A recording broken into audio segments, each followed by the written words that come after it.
Hello guys and welcome back. Pete Dahlgren here. We're building the Mirus Models F86 and we're back to the project. Sorry guys, I've been away from a while. I've been busy working on real airplanes and now we're coming back.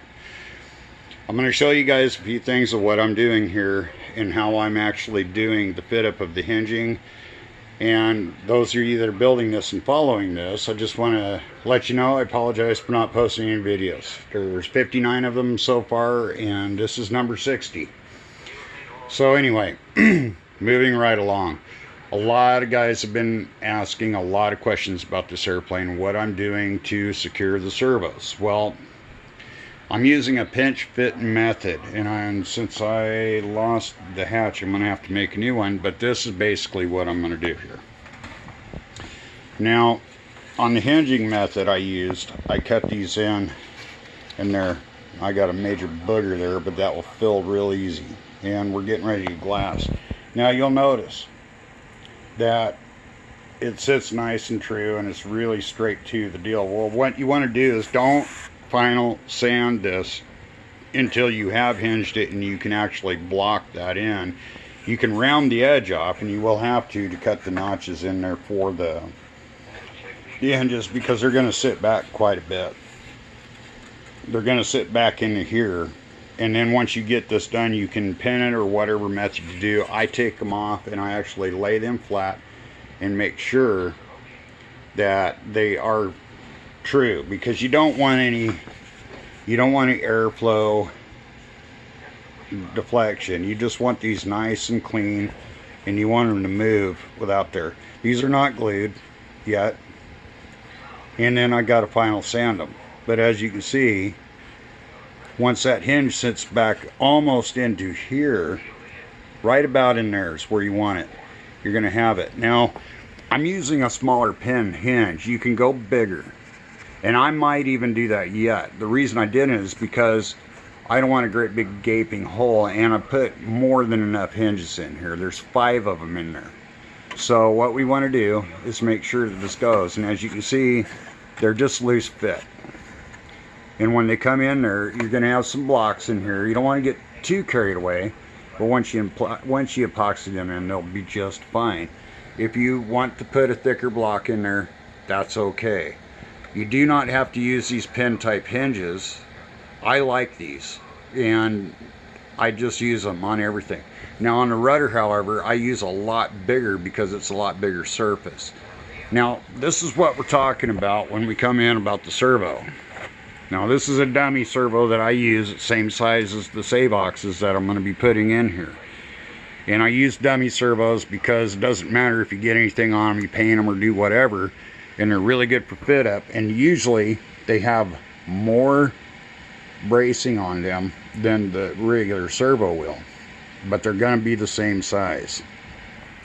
But what I do is I've cut a relief in here, and then I make these a pinch fit like so.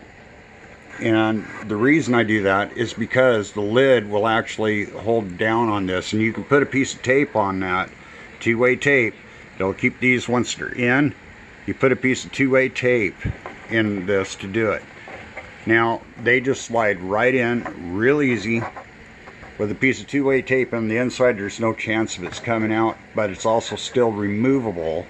So you don't want to go overkill on your two-way tape either.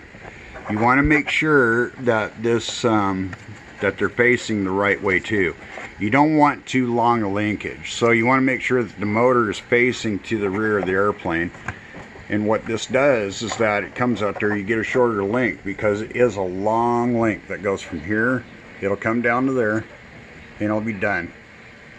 Like so. Now we're going to be putting the hinges on here, and I'm actually going to use radio controlled car bow links on this, the right size on here, and they're going to be fairly long. They're going to be close to, well, they're going to be a very long deal, because you're not going to be able to fit a servo in here. They have to go in here. And so, and it's the same thing with the other side on the rudder. But you want that to be as short as you possibly get it. So I'm setting it right in here, and it will actually the arm, I have not drilled this out and put in. Now this is why I do this, is because I want them to disappear. The lids are 3/32 aircraft plywood, and then I just simply skin them and sand them down with plywood laminated onto the top. These screws are too long, that's why they're not down. But as you can see, this is where they come out when they're the correct lengths. And I did countersink these. So what we want to do is make sure that we have everything pretty much, you know, set, so you don't have any disrupted airflow.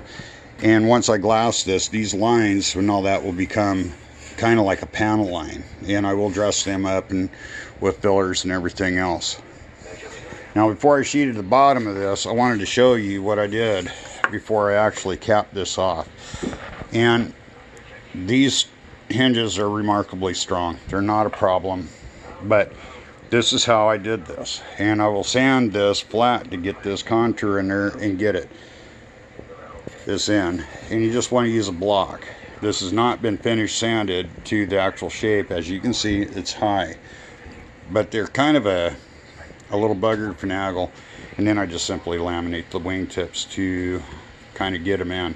Now I wanted to show you on this because you're going to get, maybe you want to cap that with some balsa wood, and you just want to get it, and then you want to sand it like this. It's kind of sharp right now, and then what you do is you round it off like so, and as you can see, it is extremely strong.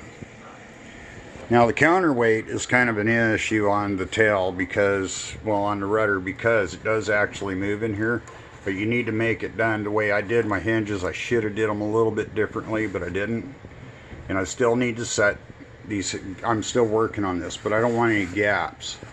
So I'm still pulling this off, and I'll show you that in another video. I think one of the big things is that it's just kind of finesse working right now and getting everything to align. And then what I will do is, when I have this straight, I will actually go in and sand this flush. But it's not done yet, so, and when I'm done, it'll come out looking just like that, where it's actually flat and it has a real nice gap seal on there. You're not going to see the hinges, and we'll go over that when we start glassing here in the near future. As far as this will be the next video. We're going to stop where we're at now because it takes forever to load these up.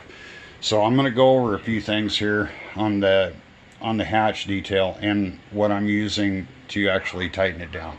I'm going with a different method, and it's something very simple that can be done by anybody, and we'll see you on the next video.